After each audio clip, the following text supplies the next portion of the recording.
Bonjour, c'est Mathias Pengili. Bienvenue dans l'Armoire de la Loupe. Cette semaine, vous allez tout comprendre sur... Shutdown. Le fameux shutdown. Le shutdown. On a la chance de recevoir Hélène Vissière, correspondante de l'Express aux États-Unis et de passage à Paris pour quelques jours. Bonjour Hélène et bienvenue. Bonjour. Si je ne me trompe pas, Hélène, shutdown, cela signifie fermeture en anglais. Quand on parle de shutdown à Washington, de quel type de fermeture on parle ? Alors, on parle de l'arrêt du fonctionnement d'une partie des services fédéraux non essentiels. Ça veut dire que le Congrès ne s'est pas mis d'accord sur le budget et que, donc, il y a une paralysie de l'administration et que ça va affecter non seulement les fonctionnaires, mais en fait tout le pays. Ça affecte comment ? Ça affecte des millions d'employés fédéraux qui ne vont plus être payés, du personnel militaire, les contrôleurs aériens, ce qui veut dire probablement un ralentissement du trafic. Ça stoppe certains programmes d'aide sociale, notamment des aides aux mères de famille et aux enfants jeunes, les repas des seniors par exemple.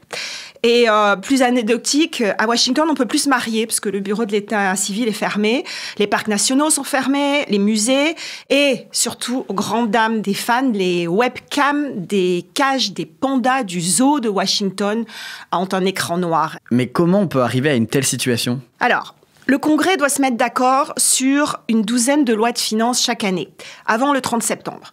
Si la Chambre et le Sénat n'arrivent pas à trouver un compromis sur le montant des dépenses publiques, c'est le blocage. Et est-ce que ça arrive souvent, ce genre de blocage ? De plus en plus ces dernières années. C'est un phénomène assez récent. Il y a eu 14 shutdowns depuis 1980, mais ça s'est accéléré ces dernières années. Et pourquoi ? Parce qu'il y a un Congrès qui est extrêmement divisé, avec souvent des républicains qui tiennent une chambre et les démocrates qui en tiennent une autre, et puis des majorités très très faibles. Là, les républicains, par exemple, à la Chambre, ils ont une très faible majorité. Donc, les partis se servent du bras de fer des négociations budgétaires pour essayer de faire passer leurs desiderata.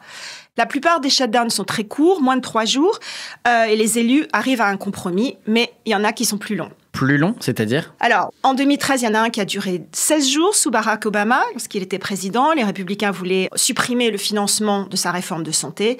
Il a tenu tête et c'est les républicains qui ont dû céder. Et le plus long de l'histoire, c'est celui sous Donald Trump en décembre 2018. Et c'était seulement partiel parce qu'il y avait une partie du budget qui avait déjà été allouée.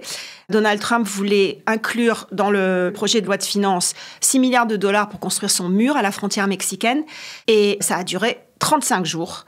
Mais finalement, Donald Trump a perdu. Un shutdown de 35 jours, quel a été son impact sur l'économie américaine ? Alors, c'est difficile à savoir, mais on estime que ça a affecté la croissance économique, qu'elle a été plus basse de 0,1% lors du dernier trimestre 2018. Et comme le shutdown s'est poursuivi en janvier, elle a aussi affecté le premier trimestre de 2019. Et on estime que la croissance a baissé de 0,2% à la suite du shutdown.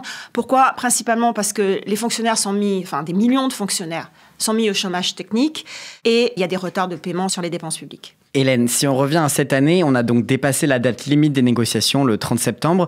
Si je ne me trompe pas, il n'y a pas eu de shutdown. Non, il n'y a pas eu de shutdown. En effet, du moins pour l'instant.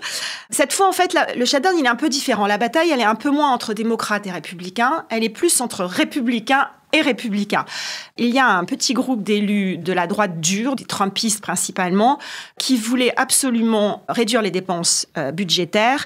Ils ont fait de l'obstruction systématique, ils ont refusé les négociations, à tel point qu'ils ont tenu la Chambre des représentants en otage. Finalement, avec l'aide des démocrates, le chef de file des républicains a réussi à faire passer une extension du budget jusqu'au 17 novembre, mais ça va recommencer probablement. Et en plus, le chef de file des républicains a perdu sa place. Donc, c'est un futur chaos en perspective. L'ombre du shutdown pèse toujours sur les institutions américaines, on l'a bien compris. Merci Hélène. Voilà, je peux refermer l'armoire. Maintenant, vous êtes capable d'expliquer ce qu'est le shutdown. Et si vous voulez en savoir plus, on vous a préparé une liste d'épisodes de La Loupe et d'articles de l'Express qui traitent du sujet. Les liens sont à retrouver dans le descriptif de ce podcast. Bon week-end, profitez-en pour rattraper les épisodes que vous auriez manqués. Je vous dis à lundi pour passer un nouveau sujet à La Loupe.